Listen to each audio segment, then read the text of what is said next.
New Orleans laying 4.5 on the road at the Giants. The total is 41 in this game. You got Taysom Hill. He's done for the year. And you've got the Saints laying a big number on the road. Now, Derek Carr is awful. No matter what team he's on, he's awful as a favorite. He hits at a clip of 36% in his career. Now, this Giants team, they got extra rest playing on Thanksgiving. They're saying Drew Lock's going to start again. Okay, cool. There's always something going on with neighbors. He's clearly very frustrated in his first year in New York. They have not covered their last 7 games. 7-game run. The Giants' injury report on defense does not look good. Right now, as of Thursday, they did not have a starter at each level of their defense practicing in this one. And you're down to your third quarterback, even though he's probably the second best, maybe the best quarterback on the entire roster. They've been terrible at home. They are 0-6 this year, straight up. 2-10 on the year, and the 4-8 team is on the road laying 4.5. Doing anything, yes or no? We bet the over on Thanksgiving with the Giants and Cowboys. Yes, remember, that got down to 36.5, 37, and I thought that's a little too low for a game that's indoors and has a lot of things that you like for these low, ugly totals. Mm-hmm. Now we're outside, though. We're in the elements. You take a Saints team outside into the elements. You take a Giants team with a bad offense, and you need some sort of structure there. But I don't know, man. Like, I'm looking at the forecast right now.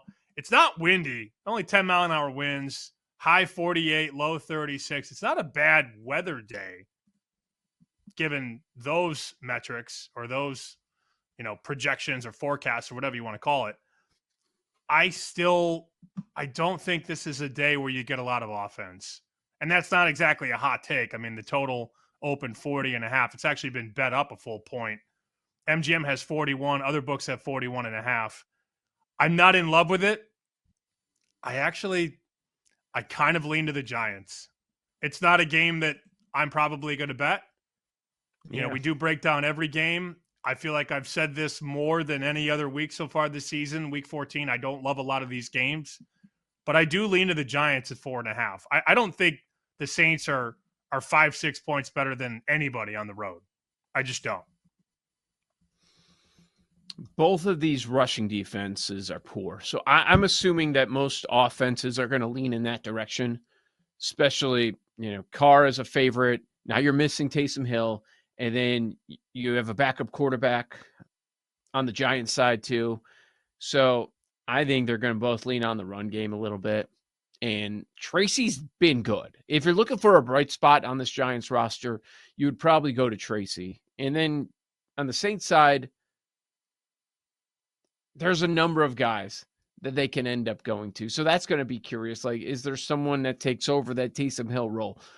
Probably not. There's nobody that can do it to that level, but it's just a game that I don't want to bet.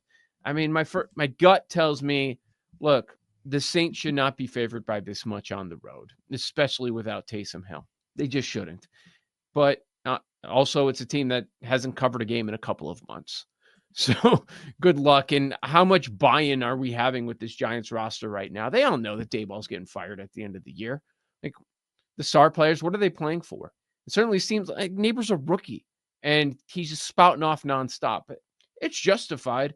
I get it. It's just not a game that I feel there's some sort of an edge. The under makes sense also with the rushing because I'm expecting a lot of running in this game. My numbers have the Saints -4. So okay. I'm right on line with it.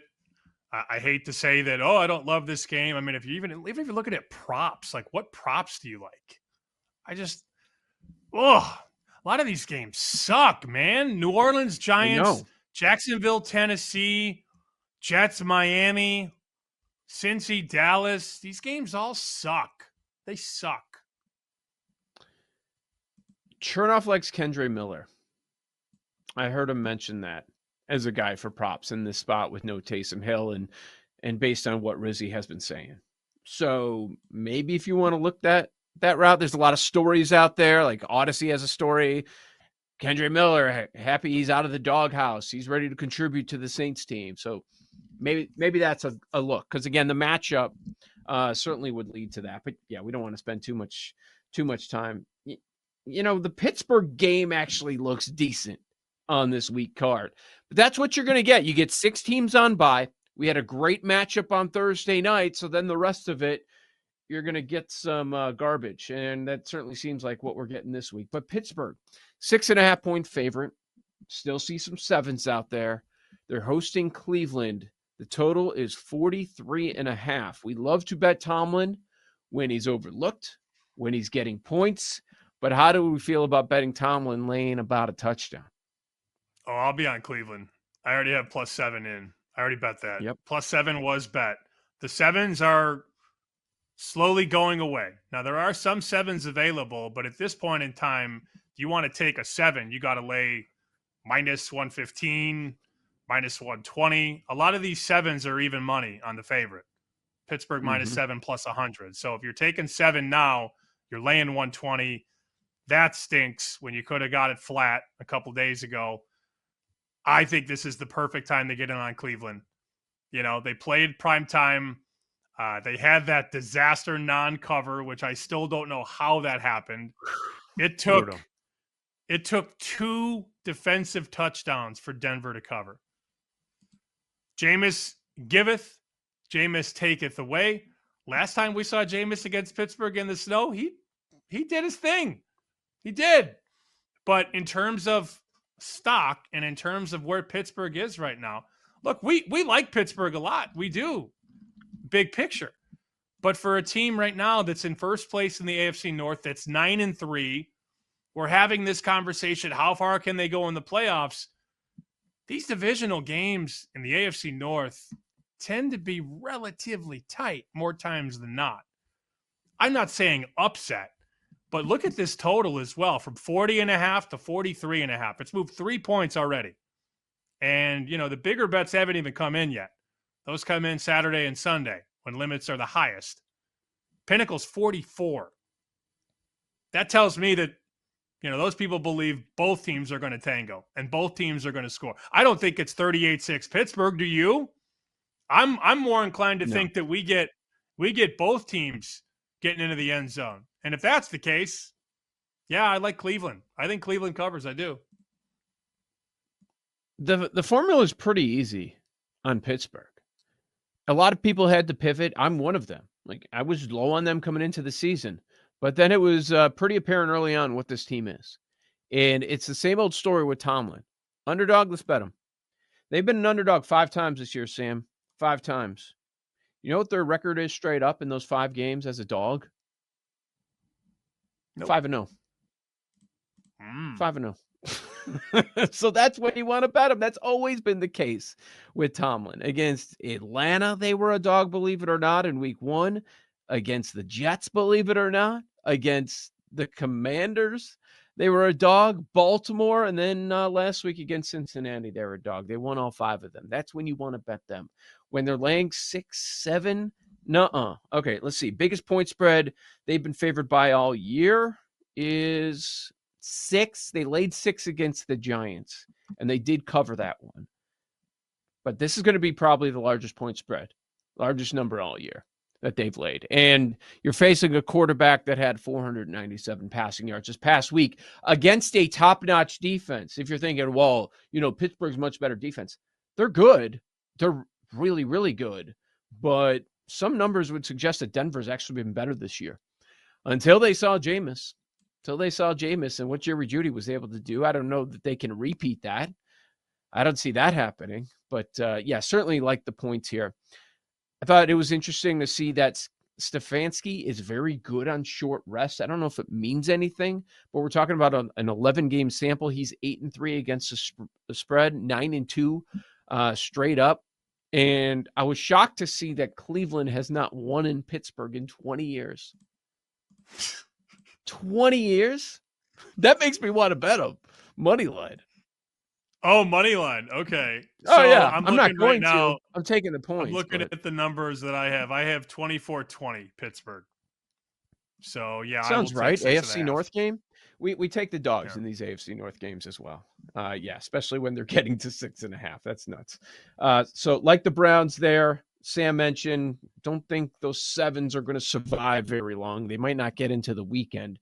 So you might want to jump on those while you can. Arizona -2.5 against Seattle. 44.5. Got an NFC West matchup here. And Sam, if you're looking to go through the 3 and the 7, this is literally the only game on the board this week. Or if you're looking to tease a game through a 3 and a 7, it's the only one you could move if you took Seattle as a dog. I really just want some team to separate from Los Angeles. Is it bad that that's all I want? No. What a disaster of a division. Seattle 7-5, Arizona 6-6. My heart says go Seattle. It does. Just because I just want Seattle to go to 8-5, have the Rams lose, fall to 6-7. For selfish reasons, I'll be rooting for Seattle. We also are seeing these threes go away.